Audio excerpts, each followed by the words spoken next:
스카이엇 스르프 타임즈 2023년 11월 19일자 파트 2를 진행하도록 하겠습니다. 한국 저성장 구조는 뉴 노멀이라는 부제를 오늘 어, 시적절하게 표현이 되어 있습니다. 음, 구- 내용이 좋았다고 생각하시면 구독, 좋아요 부탁드리고 필요하시면 배석 보시기를 바랍니다. 500대 중견기업 3분기 영업이익 전분기 대비 10% 하락. 이은영 기자가 조선 비지에서 보도했습니다.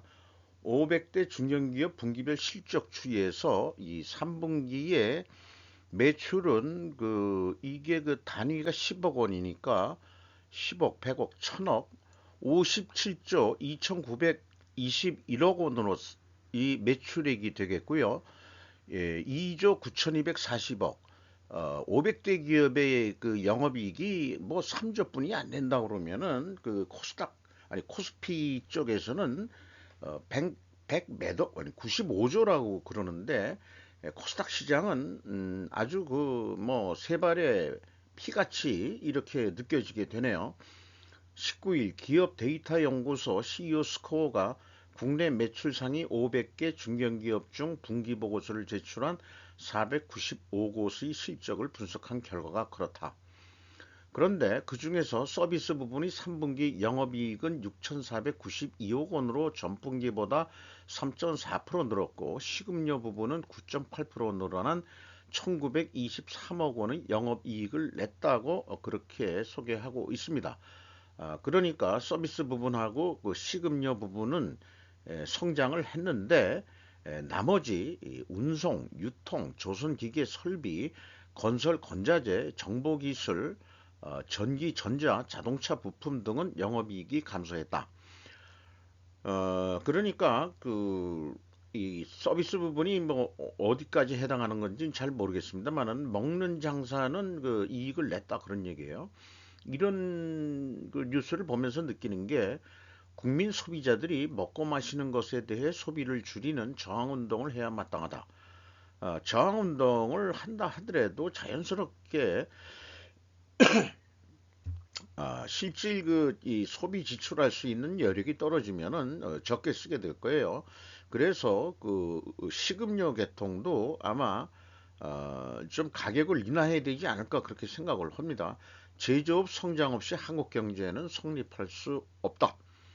한국 기승전 첨단 제조업으로 혁신해야 할 것이고 자동차 부품이 하락했다면 완성차 메이커가 얘기하는 상생은 실현하지 못했다고 볼 수가 있겠습니다. 3분기까지는 완성차 메이커인 그 대표적인 현대 기아는 그, 그 영업이익이 매출하고 영업이익이 크게 신장이 됐습니다만은 그 협력업체들은 오히려 내려갔다 그러면은 이거를 우리가 쓰는 용어로는 가격 후려치기를 당했다. 이렇게 볼 수밖에 없는 거죠.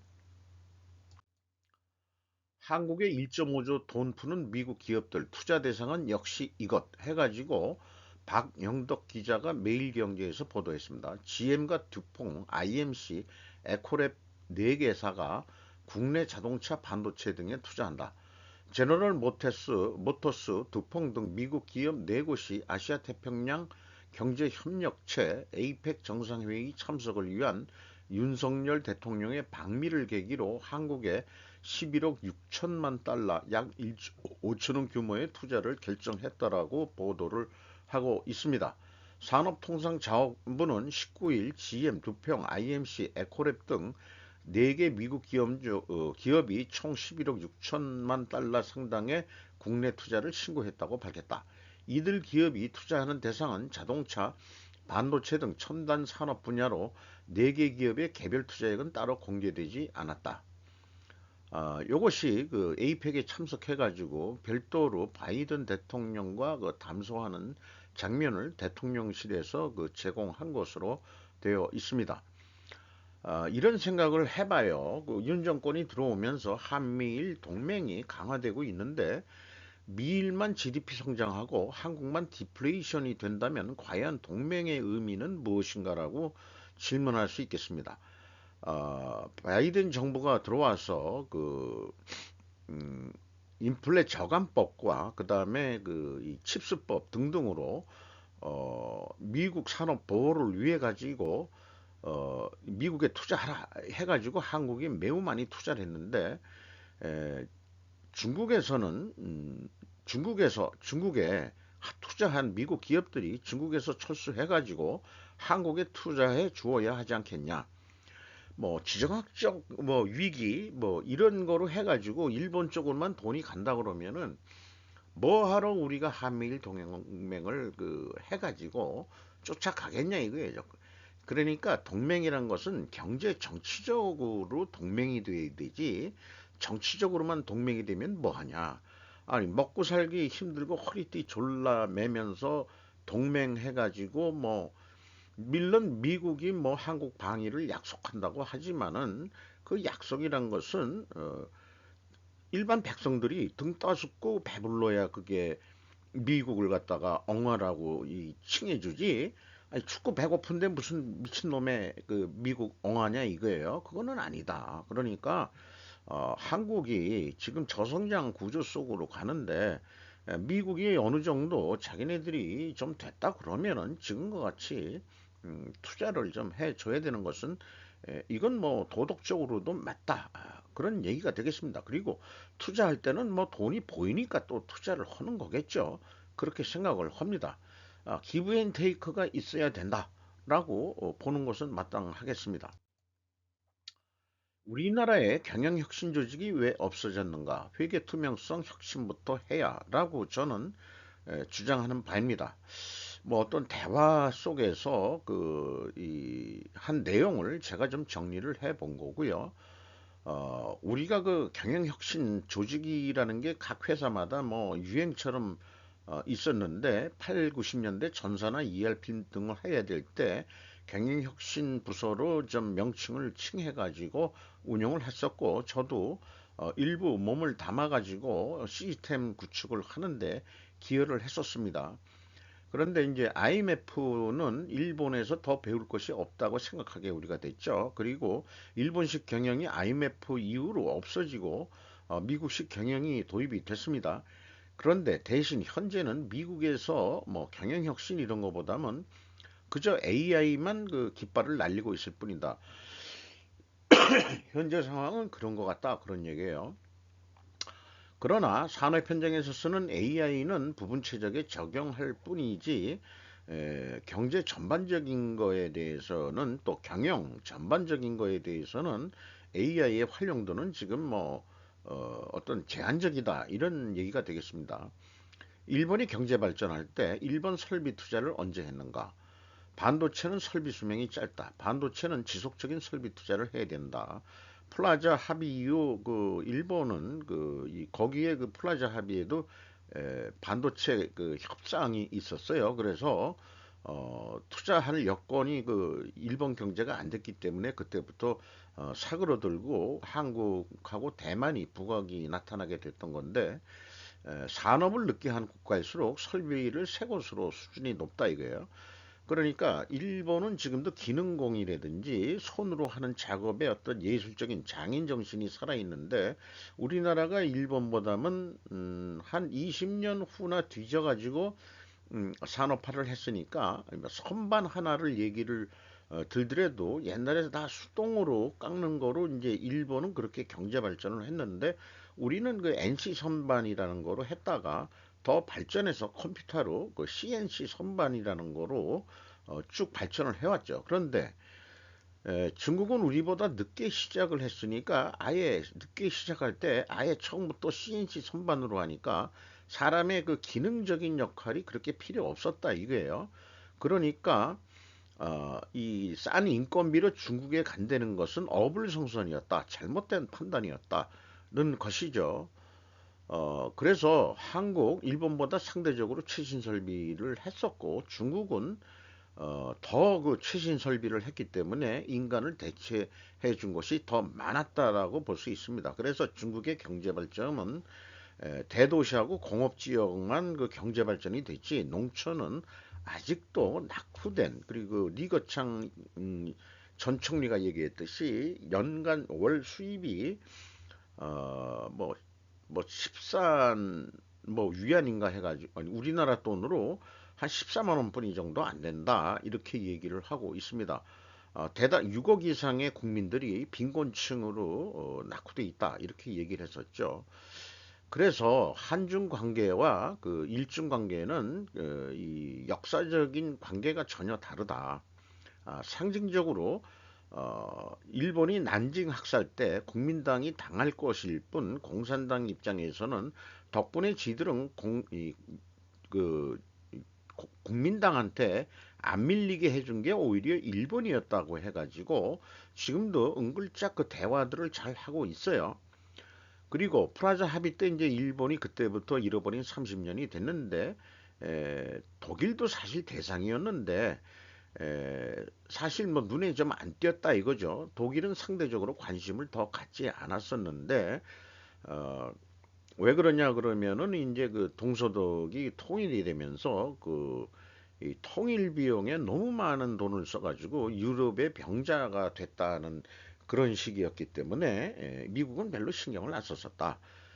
이제 이 중국이 돈 좀 벌었다고 목에 힘주기 시작하니까 이제 중국 죽이기를 하고 있는 건데 옛날에는 그 환율이라든지 이런 거로 그 프라자 합의로 어, 죽였는데 그것은 이제 그 서방끼리의 그 합의니까 환율 공격을 해가지고 성공을 했다 하면은 중국은 그런 것도 아니라 말이죠. 그러니까 환율 합의 뭐 이런 거로는 접근하기가 어려웠던 모양이죠. 그러니까 머리 좋은 글로벌 금융 세력들이 그 지금 취하고 있는 것은 금리를 올리는 거죠.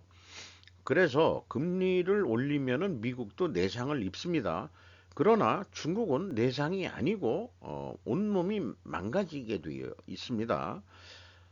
미국의 내상은 겪을 만한 거고 또 지금 경제가 괜찮아지고 거기다가 뭐 자동차 노조까지 파업을 일으켜가지고 인건비가 5년 내에 24%인가 뭐 올리기로 합의했다 그러면 연간 따져보면은 뭐 그렇게 많이 올라가는 것도 아니에요.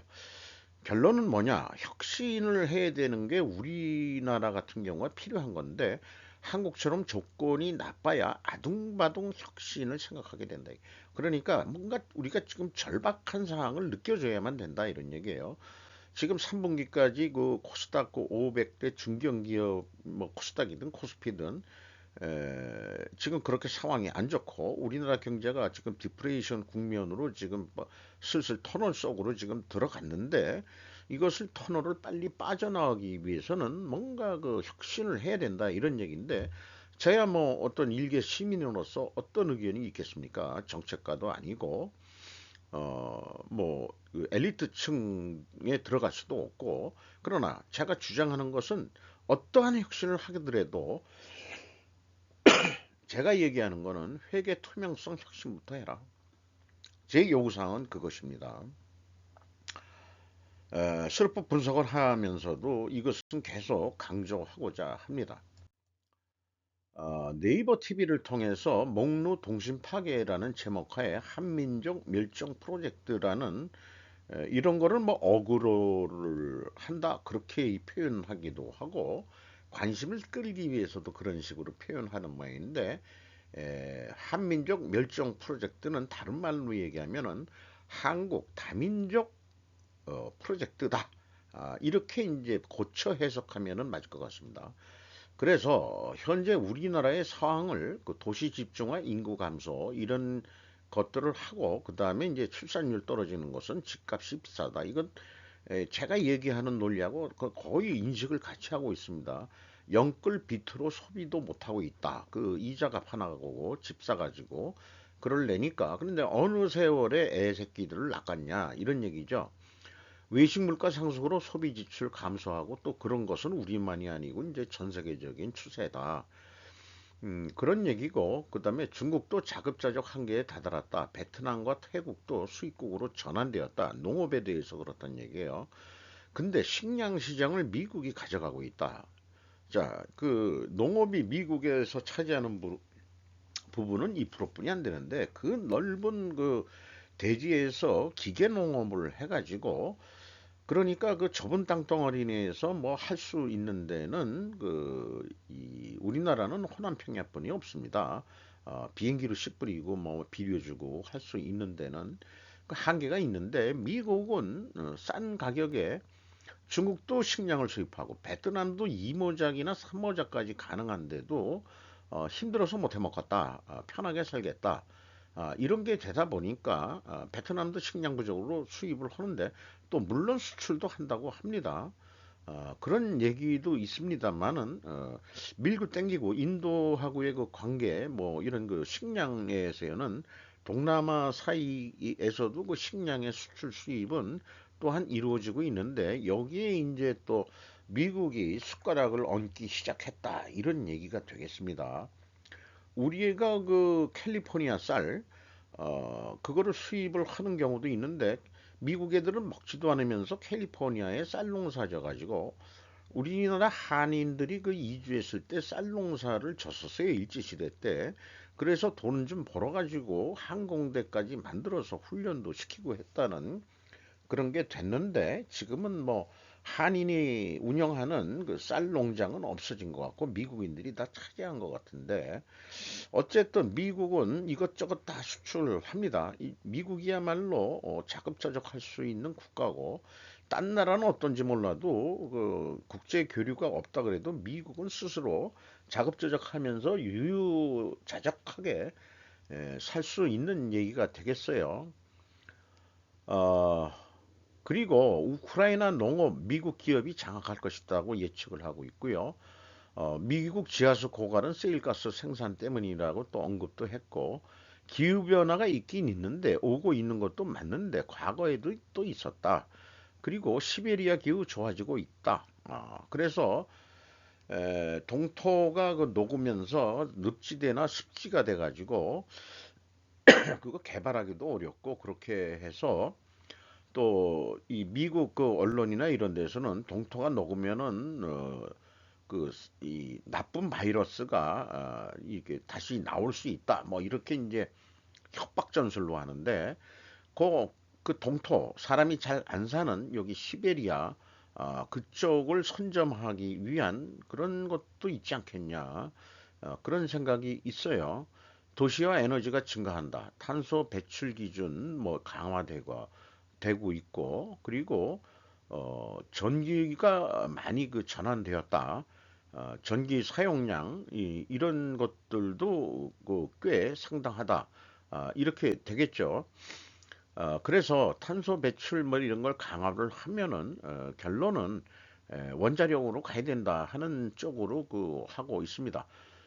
저출산 소멸 예정 국가가 지금 중국, 한국, 일본, 그다음에 이쪽은 어디를 얘기하는 건지, 유럽은 어디 쪽을 얘기하는 건지 모르겠습니다만은 이렇게 되어 있어요.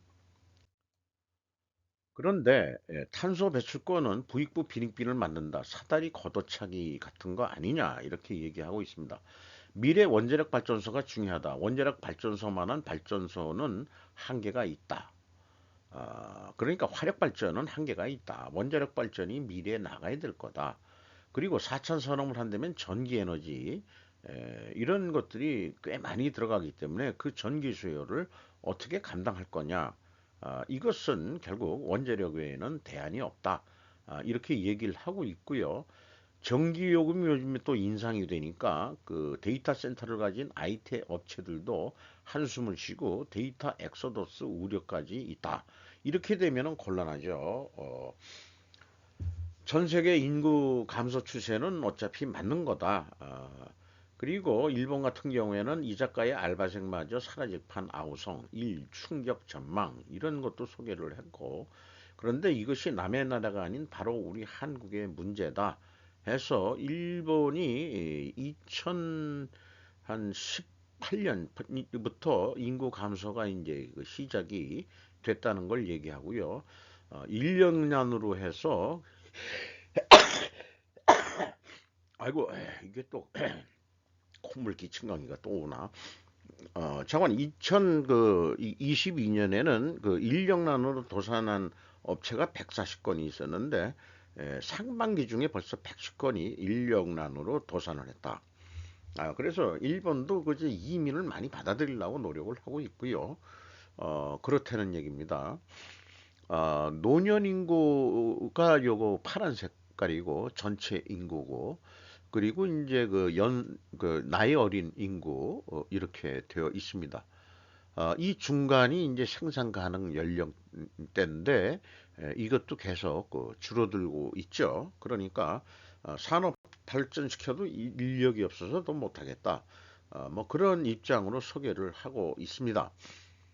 이러한 그 정황에서 한국은 또 문제가 있는 게 나라를 자살시키는 나라라고 일본 언론에서도 한국 그 민주당 애새끼들은 좀 이상하다. 왜냐? 나라를 자살시키게 만들려고 그런다. 물론 자살률도 전 세계 1위 국가긴 합니다만 나라 자체를 자살시키려고 정치를 하는 놈들 같다. 이런 얘기예요. 노조들의 한민족 멸종 작전이라고까지 표현하고 있습니다. 설명의 시끌, 마포 신규 소각장 진통, 서울시 연간 820억 효과. 전 지방자치별로 소각장을 만들면은 그 매캐한 공기로 사람을 음, 서서히 전 국민을 죽어 나가게 하겠다는 뜻으로 이해뿐이 안 됩니다. 이게 2047년에 빨간색으로 주황색으로 되어 있는 게 인구 소멸 지역이고, 남는 거는 대도시, 그 충남의 일부, 충청북도, 그다음에 서울, 경기 일부 북부, 또 이런 정도죠. 강화도도 인구가 좀 줄게 돼 있고, 영종도는 인구가 늘어나게 되어 있습니다. 인천국제공항. 그러니까 한국의 미래는 여기에 집중되어 있는 것 같아요. 그리고 부산 안 없어질 거고, 울산 또 안 없어질 거고, 그 다음에 이제 여기가 대구쯤 될까요? 그 다음에 이제 뭐 여기도 또 뭐 어디 일부 있는 것 같습니다. 전라도 광주는 당연히 안 없어질 거고, 전라북도는 그 전주 쪽인가요? 이런 데는 이제 인구들이 계속 유지할 것 같다. 이런 얘기인데, 좌우간 쓰레기 소각장은 강원도 인구 소멸 지역에 만들어야 된다. 어차피 지금 시멘트 공장 거기 있다 이게요. 요즘 쓰레기 태워서라도 에너지 가격이 올리니까 쓰레기를 태워서라도 시멘트를 만들고 있는 그 절호의 그런 시멘트 공장이 있는데, 왜 그거를 지방 자치자별로 그 소각장 만들고 그 운영을 노조가 세운 기업들한테 그 운영권을 주고 그 국민들의 그 세금을 뜯어 먹는 거로 사는, 그것이 나라를 자살시키는 그런 거랑 마찬가지다. 언제 그 생산적 활동을 해본 놈들이 아니기 때문에 머리를 그따위 식으로 보니 못 돌리는 것 같아요. 그러니까 이런 전술이 국고탕진 전술이라고 얘기할 수 있을 것 같습니다. 이재명 공공의료 확충 4대 공약 발표, 의대 신설 증원 당겼다 해서 중진료권별 공공병원 확보하고 내외 산소 등 필수 의료 국가 책임 강화하고 공공 임상 교수 제도를 하고 지역 의사제, 지역 간호사제 등 도입 공약 뭐 이런 등등을 했는데, 이거 과하면은 좀 이거 다 안 좋다 그런 뜻으로 이제 풀어가고 있습니다. 빗대어서 얘기하면 로스쿨이 만들어져 가지고 옛날에는 개천에서 용이 났는데 이제는 개천에서 용을 못 난다. 로스쿨 나와가지고 변호사 같은데 취직을 하려고 그러면은 검사하고 그 판사는 그 티오가 있기 때문에 로스쿨 출신들은 많은데, 미국처럼 그렇게 하겠다고 해서 노무현 때 한 거지만은 미국은 검사가 되려고 해도 변호사부터 경험이 있어야 검사가 될 수 있는 그런 제도가 있긴 있습니다. 미국 따라간다고 했지만은 어, 여기서 소개한 거 김앤장 같은 데서 누굴 뽑겠냐 그러면 아버지가 높은 관직에 있다든가 돈 많은 집에 자식이 지금 뽑지, 그 청계천 이재명이나 그 김동연처럼 청계천 팔자촌에서 개천에서 용 나는 그런 거가 안 되기 때문에 이것도 부익부 빈익빈으로 몰고 가게 될 것이다. 노란봉투법도 그 기업 나라에서 쫓아내기 전략이고, 그래서 노조의 존재 가치는 나라 망하게 하기. 노조가 커서 좋을 게 없다. 너무나 망가져서 어떻게 고치기도 어렵다. 민주당 애들이 엄청 그동안에 해먹었다. 뭐 이런 식으로 이제 표현을 아주 강하게 하고 있습니다. 지금도 그 이 국립병원, 시도, 지정병원 이런 데서 국가 지원액이 나가고 있어요. 근데 이 돈 더 달라고 아우성이죠. 지금도 그 미지급이 있는데 이런 걸 더 해가지고 국고 탕진하겠다. 이재명이는 그래서 나라 망하게 만들겠다.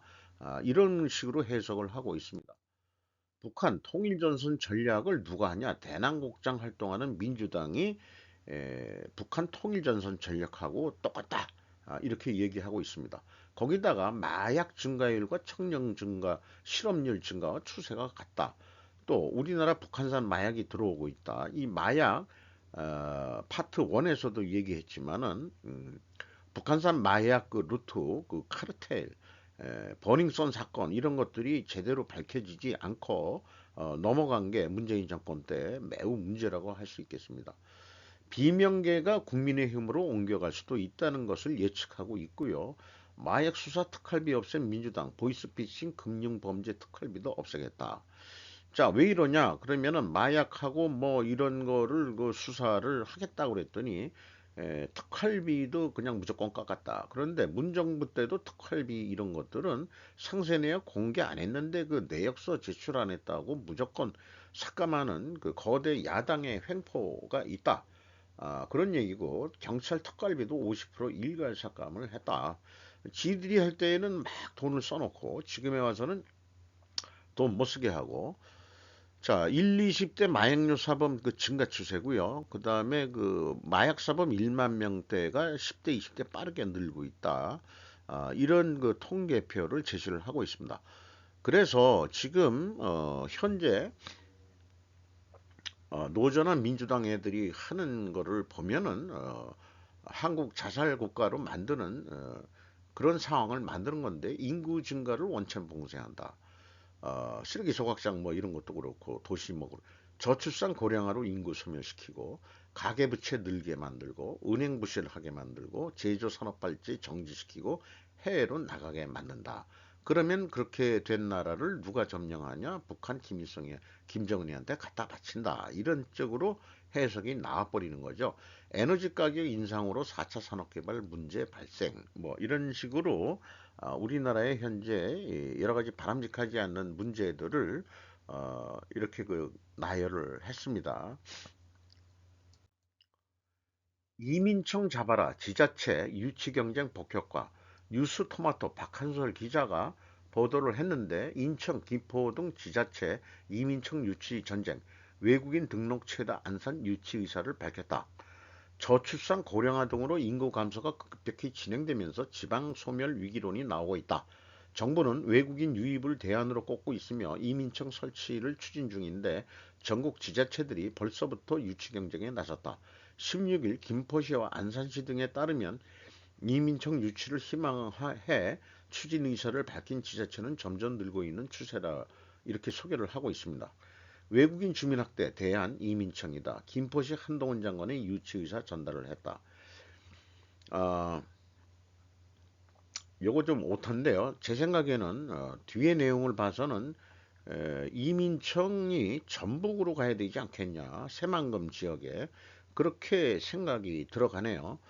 유럽서 힌트 얻은 한동훈 이민청 신설 박차 취업 비자 총량제 시행 어, 비자 총량제로 해서 지금 이 중국 국적을 가지고 있는 조선족 이런 사람들이 매우 많이 유입이 됐는데 이런 저임금 근로자 제한하고 전문 인력 뭐 서양이라든지 이런 데서도 좀 들어오게 한다. 그리고 요것은 이제 그 서울 뉴스일 그 박주평 기자가 보도를 했던 거고요. 3월 20일 날 한동훈 이민청 설립과 신설 대한민국 생존의 마지막 히든 카드다 해서 또 소개를 한 데가 있습니다. 그래서 제 개연회를 말씀드리면은 미국을 벤치마킹하면 된다. 이민으로 국민의 수가 늘어나더라도 공용어는 분명 영어이고 지배 세력은 앵글로색슨족들이 하는 것 같이 생각하면 된다. 그래서 우리가 다민족 국가가 되더라도 한반도 내에서는 한국말을 쓰고 그리고 실질적으로 지배 세력은 기존의 한민족 세력이 유지를 하면 되는 거예요. 인구가 줄질 않아야 국가가 존재를 하게 되니까 전제 조건은 더 이상 중국 국적 조선족은 이제 큰 제한을 두고서 들어오지 못하게 해야 된다. 너무나 많이 들어왔습니다. 이걸 민주당 애들이 이용해가지고 김동연이 같은 데는 그 중국 조선족 사는 데 가서 표 동량을 했고, 음, 친중 정책을 쓰려고 그러고 뭐 이따위 해가지고 반중을 하는 입장에서는 그거는 매국노 행위라고 자꾸 생각이 들어갑니다. 법무부 하반기부터 취업비자 총량제 시범 실시한다. 그 3월 20일 날 뭐 EKW라는 데서 그 동포 이 신문인 모양이에요. 유럽국가 둘러본 한동훈의 이민정책 박차, 이재명의 반격, 호리한 악몽 없애야. 이게 뭔 말로 이런 표현을 했는지 모르지만 왜 이재명이 반대할까? 노조들이 마음대로 할 수 없으니까 노조의 설 자리가 없어지기 때문이다. 그런데 이 이민청은 이민청 만들어가는 거는 연말 안에 뭐 만들어질지 안 만들어질지 모르겠습니다만은 저는 뭐 김포시에 가는 거 김포가 서울에 편입된다면은 뭐 굳이 뭐 그 서울시 내에 이민청을 둘 필요는 뭐 있냐. 그러니까 전북으로 가자. 새만금으로 가자. 음, 그렇게 생각이 됩니다. 한동훈 장각 전북 외국인 이민 정책의 테스트 베드로 적합하다. 10월 30일 날 이렇게 또 뉴스가 나왔어요. 전북도 법무부 외국인 이민정책 테스트베드 업무 협약을 했다. 새로운 외국인 이민정책을 통한 지방 소멸 위기에 공동 대응한다. 한 장관 취임 후 지자체 첫 협약이다. 해서 전북 도지사하고 이민정책 테스트베드 업무 협약을 맺었다. 그러면은 이제 이민 그 청량제로 들어오고 뭐 그러면은 그 취업할 때가 있어야 되잖아요. 그러니까 그 새만금에다가 뭐 저기 프로젝트 그 하겠다 뭐 이런 얘기니까 아, 뭐 그런 식으로 해서 우리도 인구를 증가시키면서 경제 유지를 하기 위한 방법으로 이민청은 생겨져야 될 것 같습니다. 그래서 이 진행자는 그 이민정책과 서해안 시대라고까지 얘기를 하고 있습니다. 현재 외국인이 226만 명 역대 최대 거주하고 있다 그러고 전체 인구의 4.4%뭐 매우 많은 거죠. 조만간 5%가 넘을 것 같아요. 안산, 수원, 시흥순 거주한다. 요거는 2023년 11월 9일자고 한동훈 빅피처는 인구 절벽이 위해 법무부 외청 이민청 신설한다. 인구 절벽 한국 이민 정책 없는 선진국 없다. 한동훈 장관이 그렇게 얘기하고 있고요. 일본, 독일, 일본 등 고급 인력 육체에 사활을 걸고 있고 이제 이민 확대는 선택 아닌 필수다. 이런 뉴스도 계속 소개를 하고 있고 잼버리 악몽은 이제 좀 잊어라. 새만금에 1440억 들여 테마파크 짓는다. 농업지역으로 했던 데를 산업지역화 하겠다는 뉴스도 나왔죠.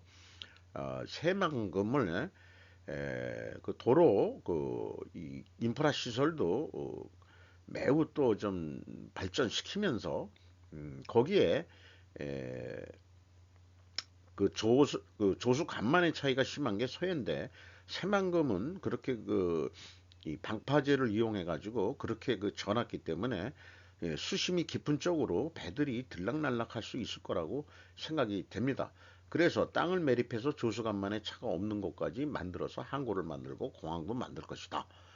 반미 지역을 외국인으로 채운다 전략. 원래 토착 세력들이 반미 토착 세력들이 있는데 토착 세력들의 비리 사건이 터져가지고 제거될 것 같다.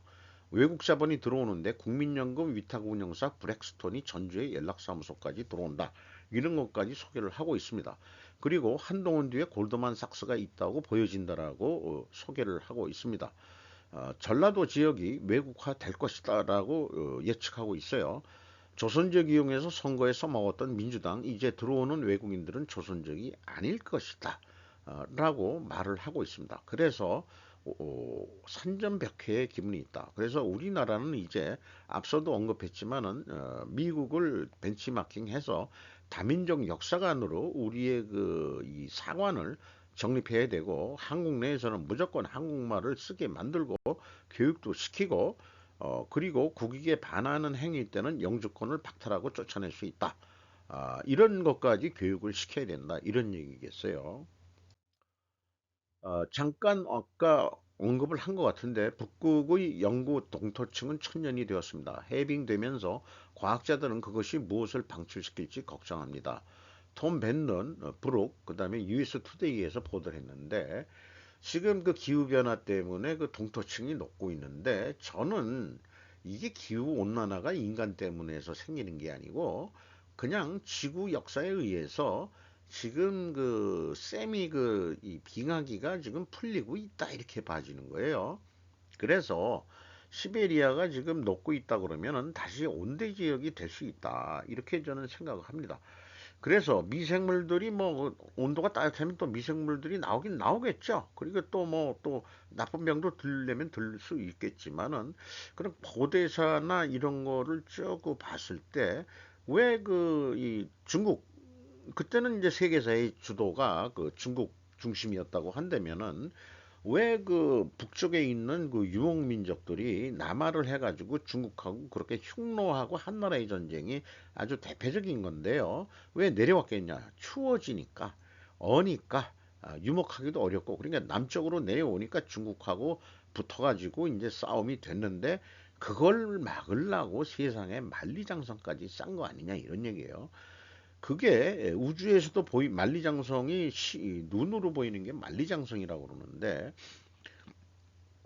춘추 전국시대에 그 중원 땅 차지하려는 이유도 그 기후변화 이런 거하고 무관하지 않다 이렇게 생각을 합니다. 그리고 사실 고조선하고 중국과의 경계선은 만리장성 끝인 산해관이지 지금 지금 북한까지 아니에요. 거기도 우리나라 땅이었다라고 저는 생각합니다. 요동반도 과거로부터 고조선 영역이고 고조선의 유물, 청동 유물이 많이 출토가 되고 고인돌도 거기에 많이 있죠. 그런 걸 생각하면은 우리 고대사 역사를 좀 더 연구해 가지고 이제 북쪽으로 이제 올라갈 때가 됐다 다시. 그리고 보면은 고조선도 바이칼 호수 근처에 했다가 계속 남하한 거로 되어 있습니다. 에, 다시 유라 지역은 온대화 될 수도 있다. 그래서 다시 올라가야 한다. 라고 생각합니다. 이스라엘이 가자에서 하는 일은 수십 년 동안 미국의 전쟁 범죄로 이어졌습니다. 메디아 벤자민, 니콜라스, JS 데이비스, 살롱이라는 언론 매체인데 미국에 대해 매우 비판적인 언론 에, 스탠스를 가지고 있는 것 같습니다. 상징적으로 미군 이게 마크를 달고 있는 미국 젊은 병사를 샘플로 찍었는데 이 전쟁이 잘 숨겨져 있지 않은 또 다른 이유는 미국이 아니라 이스라엘이 전쟁을 하고 있기 때문이다라고 얘기했는데 사실은 미국이 속 시끄럽게 일을 만들고 있는 거다 이렇게까지 얘기를 하는 거네요. 현재도 미국이 대부분의 무기를 공급하고 있으며 항공모함을 현지에 파견하고 이라크 팔루자와 모술에서 유사한 작전을 수행한 경험을 바탕으로 제임스 클린 해병대 사령관을 파견해 전술적 조언을 해주고 있다 가지고 까발기고 있습니다. 하지만 이스라엘 지도자들은 미국의 정보전쟁 기계가 대중의 정밀조사와 정치적 책임으로부터 자신들을 보호할 정도로 과대평가한 것으로 보인다. 올바른 이해는 전투원들이 다른 전투원들만 공격하고 민간인들은 내버려 둬야 한다는 성명으로 정의되어 있는데 미국이 이런 거에서 좀 약하게 나가고 있다. 그리고 이제 이국가 뭐 이런 거에 대해서도 잘 동의를 안 하고 있다. 팔레스타인 국가를 별도 독립국가로 만들어야 되지 않겠냐 하는 거에 대해서 제대로 동의 안 하고 대량 학살 뭐 이런 거에 대한 전 세계 유엔의 어떤 결의 이런 거에 대해서 어, 살짝 빠지고 있다 이런 식으로 비판을 하고 있어요. 일본의 명목 GDP를 천조엔으로의 시점에서 일본의 경제나 국력에 대해 생각해보자. 스즈키 다카히로라는 사람이 기고한 글인데 이 일본은 잃어버린 X년을 언제까지 계속할 것인가를 써 지난 30년의 데이터로 봤을 때 일본이 상당히 어려운 상황에 처해 있음을 지적했다.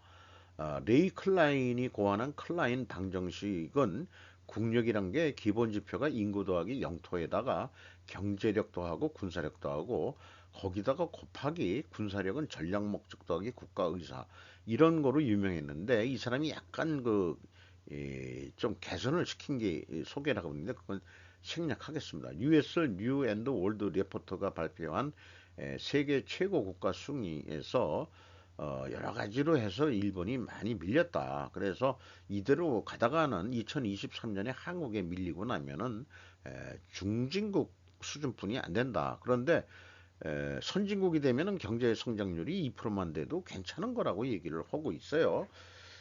그런데 이 일본이 중진국으로 이렇게 떨어져서 전 세계 평균이 성장률이 3.47%라면은 2023년에는 그거를 적용해서 노력을 했다면은 1454조 엔 규모가 되었을 거 아니냐.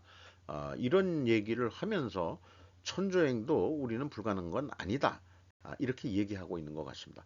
이상 파트 2가 더 오래 길었네요. 마치도록 하겠습니다.